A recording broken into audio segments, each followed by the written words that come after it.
বাংলাদেশের সংবিধানকে কাটছাঁট করে যে ভয়ঙ্কর অবস্থায় নিয়ে আসা হয়েছিল, সেখান থেকে সংবিধানকে ফিরিয়ে আনা এবং অসাংবিধানিক উপায়ে কেউ যাতে ক্ষমতা দখল করতে না পারে সেজন্য নতুন যে বিধানটা সংবিধানে সংযোজন করা হয়েছে, সংবিধানের আর্টিকেল 7 ক, যে অবৈধ উপায়ে সাংবিধানিক বিধিবিধানের বাইরে গিয়ে কেউ যদি রাষ্ট্র ক্ষমতা দখল করতে চায়, সংবিধানকে সাসপেন্ড করতে চায়, পরিকল্পনা করে, সমর্থন করে, অনুসমর্থন করে, তাহলে সেটা হবে রাষ্ট্রদ্রোহিতা।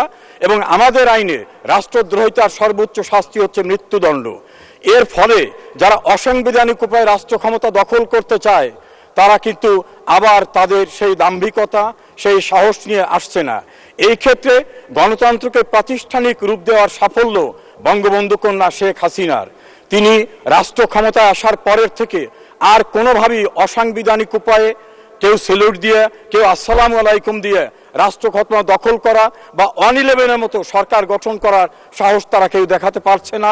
ফলে গণতন্ত্রকে প্রাতিষ্ঠানিক রূপ দেওয়ার যে কৃতিত্ব বঙ্গবন্ধু কন্যা শেখ হাসিনার এবং সংবিধানকে পুনরুজ্জীবিত করে আমাদের পবিত্র সংবিধানকে 72-এর সংবিধানের সেই স্ট্রাকচারে ফিরে আনার যে গৌরবটা, এই গৌরবটা আমার মনে হয়।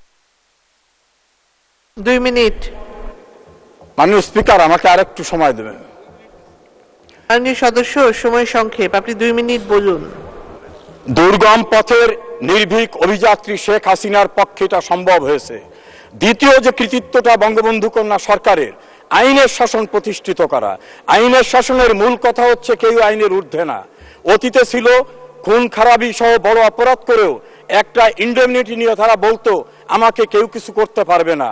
বঙ্গবন্ধু কন্যা আসার পরেও কিন্তু কে অতীতে প্রধানমন্ত্রী ছিলেন, কে প্রধানমন্ত্রীর পুত্র, কে পুলিশের আইজি ছিলেন, কে কোন রাজনৈতিক নেতা ছিলেন, কিছুই বিবেচনা না করে সকলকে আইনের মুখোমুখি করা এবং বিচারিক প্রক্রিয়ার মধ্য দিয়ে তাদের সর্বোচ্চ শাস্তি নিশ্চিত করার মধ্য দিয়ে আইনের শাসন প্রতিষ্ঠিত বাংলাদেশে করেছেন বঙ্গবন্ধু কন্যা শেখ হাসিনা।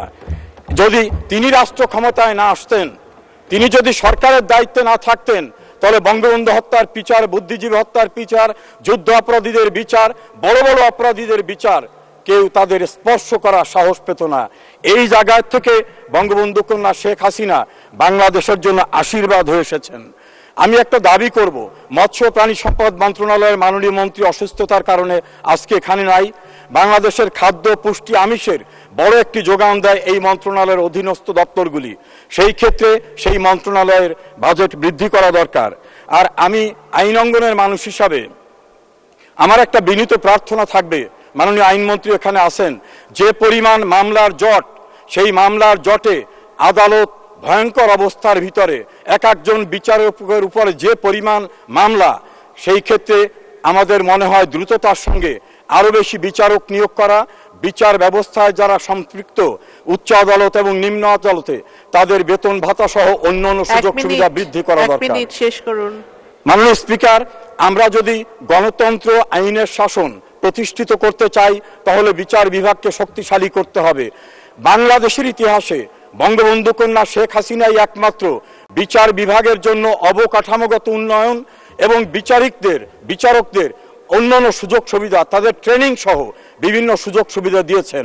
আরও দরকার, তাহলে হবে কি আমাদের বিচার বিভাগ শক্তিশালী হলে গণতন্ত্রের যে পূর্ব শর্ত আইনের শাসন প্রাতিষ্ঠানিক রূপদান করা, সেটাও শক্তিশালী হবে।